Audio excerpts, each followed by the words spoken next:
Génesis, ayer y hoy, aprendiendo del pasado. Génesis, ayer y hoy. Más de 50 años de profesión nos ha llevado a cubrir las distintas formas que tiene el periodista de trabajar. La radio, la gráfica, la televisión. Y en todos los casos, hace más de 30 años, notábamos la necesidad de permitir que la mujer y el hombre desconocido, el hombre común, la mujer común, se pudieran expresar. Y hemos hecho casi de esto una costumbre de abrir sin ninguna clase de trabas los micrófonos e incluso la propia televisión, a una costa de que algún gracioso quisiera insultar o hacer cualquier otra cosa en desmedro de ese estado de derecho que le estábamos dando a la persona para que se expresara con libertad. El otro día, en este programa, un oyente, porque seguimos con esa costumbre, de hecho, este programa de radio es el primer programa interactivo de la radio de tantos años, que va y viene, o sea que nos escuchan a nosotros, pero nosotros escuchamos a los demás, o sea, usted que es oyente.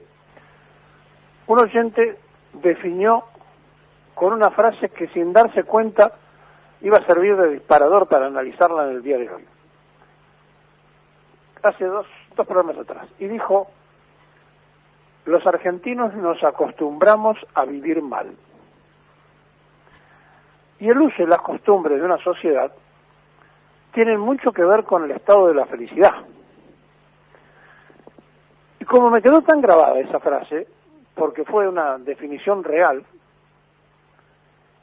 y yo la agregué en ese momento, recuerdo ahora haciendo una cosa más superficial, diciéndole, sí, la electricidad no tiene el voltaje necesario, nos cortan el agua, no hay suministros de las redes de internet, etcétera.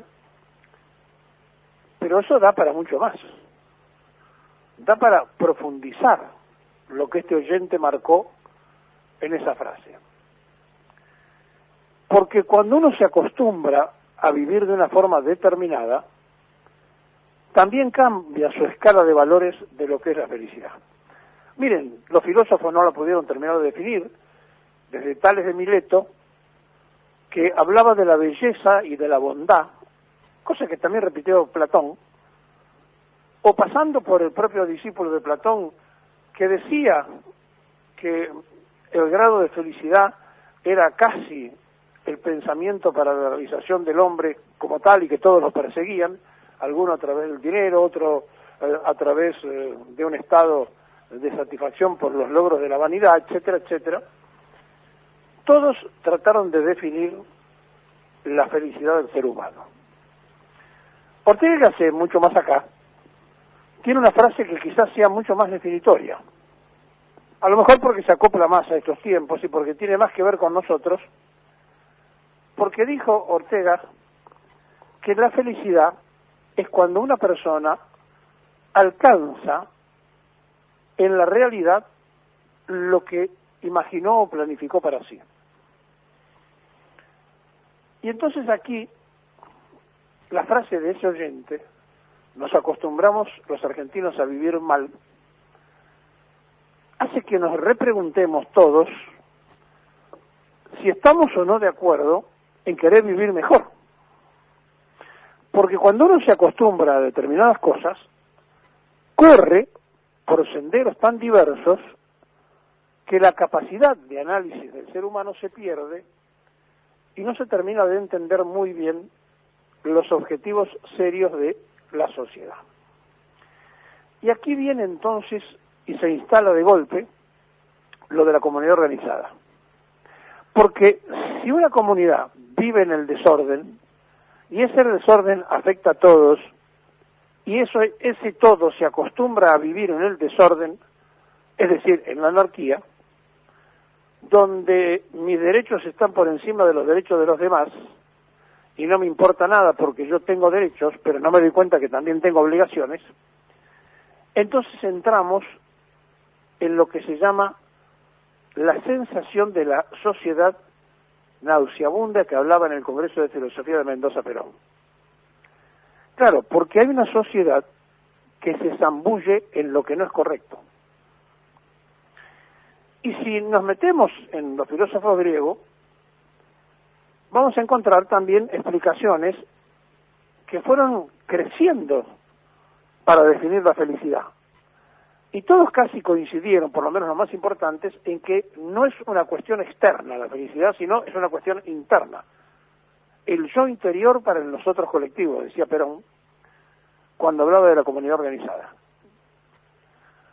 Y en medio de esta desorganización y de este desorden y de esta anarquía en la que estamos sumidos, triunfan aquellos que tienen proyectos disociativos y que destruyen la familia, instalan el narcotráfico, rompen las leyes, desigualan la sociedad, explotan a mujeres y hombres, y entonces, como decía el oyente, uno se acostumbra a vivir mal.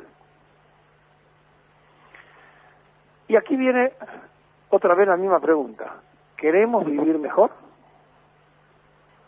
Cuando la sociedad se engancha todo el tiempo con lo que instala los medios de confusión masiva, la prensa canalla, donde hace ya un tiempo largo que las cosas profundas no les importa, sino el deterioro de determinado funcionario, de determinado gobierno o de determinada persona, porque ellos aspiran desde esos medios de confusión masiva a sus propios negocios individuales.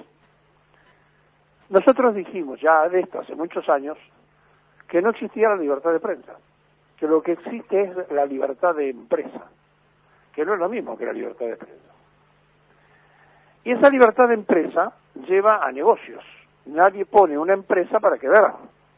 Todos ponen una empresa para hacer negocios. Y entonces, cuando se va del gobierno Mauricio Macri y hace una inversión importante en La Nación Más, primero le entrega la onda, después su primo autoriza en realidad lo había autorizado Enrique García antes, a que hicieran las torres en el río, tapando humedales en Vicente López. Bueno, pero después Jorge Macri permite que La Nación construya las torres donde hoy tiene su centro de actividad. Todo eso tiene después un correlato cuando Macri es el dueño real de La Nación, que es La Nación más Macri. Y entonces, a partir de esta situación y de esta inversión, ayer en la pantalla del canal que sale de Vicente López, se podía ver que le salieron a pegar al candidato radical, al médico, a Manes, porque tienen que fortalecer al del PRO.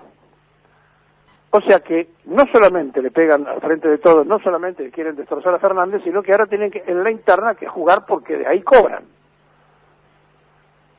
Y está tan claro esto, para quienes tenemos más de 50 años de profesión, que contárselo y explicárselo a ustedes lleva mucho tiempo, pero simplemente lo tocamos para que ustedes se den cuenta de cómo son las cosas en esta Argentina donde nos acostumbramos a vivir mal y nos acostumbramos a que nos mientan. Y aceptamos la mentira como verdad revelada, no importa si es del presidente de la nación, si es del expresidente o si es de un periodista. Nos acostumbramos a la mentira. Y las redes sociales, que tienen más de un 50% de cosas no reales, enaltecen la mentira antes que la verdad. Y hay un montón de gente que repite mensajes y manda cosas y que las repite y las repite y las repite y se transforman consciente o inconscientemente en usinas de mentiras que tantas veces repetidas, decía Goebbels, el ministro de Hitler, se transforman en una verdad. Y entonces estamos absolutamente coincidiendo con ese oyente que dijo, nos acostumbramos a vivir mal. Pero la pregunta es, ¿queremos vivir mejor? Mire, si queremos vivir mejor, tenemos cómo hacerlo. Porque es un país riquísimo, empobrecido por las malas administraciones que hemos logrado conseguir los argentinos. Y esas administraciones no nacen de un repollo, nos representan a nosotros en otra forma de ser. Y a lo mejor, porque Perón le dio demasiado al pueblo y el pueblo no estaba totalmente preparado para valorar la escala de la magnitud de las 120.000 obras públicas en apenas 9 años largos, de una de las realizaciones que llevó a la Argentina al borde de ser potencia, y por eso a lo mejor tampoco se dieron cuenta de defender, de sostener y de mantener aquella Argentina luminosa. Sí, es cierto, los argentinos nos acostumbramos a vivir mal. Y como nos acostumbramos a vivir mal, tuvimos un presidente como Macri, que todavía algunos creen que esa gente que durante 4 años apostó en la infelicidad de la mayoría del pueblo, puede volver a gobernar, y le hacen creer a la sociedad que esta elección del medio tiempo es una elección presidencial. Se postulan los candidatos como si fueran a resolver el tema de todos los argentinos, cuando en realidad van a tener un voto más o un voto menos en las cámaras. Nos han metido en un brete donde la gente está tan aturdida, tan confundida, que ni siquiera saben qué significa el hecho de poder votar libremente. Y a lo mejor este periodista, cuando se puso a abrir los micrófonos en la televisión, en la radio y en los medios donde trabajó, era porque tenía en su subconsciente, en su estado de infelicidad, el no poder haber elegido durante 18 años a quien quería. Y que cuando lo elegimos a través de una boleta de Unión Popular a Framini, tampoco lo dejaron asumir. Porque sabe una cosa, los que hablan de libertad y democracia proscribieron al pueblo, porque el pueblo seguía diciendo Perón y el pueblo seguía diciendo Evita.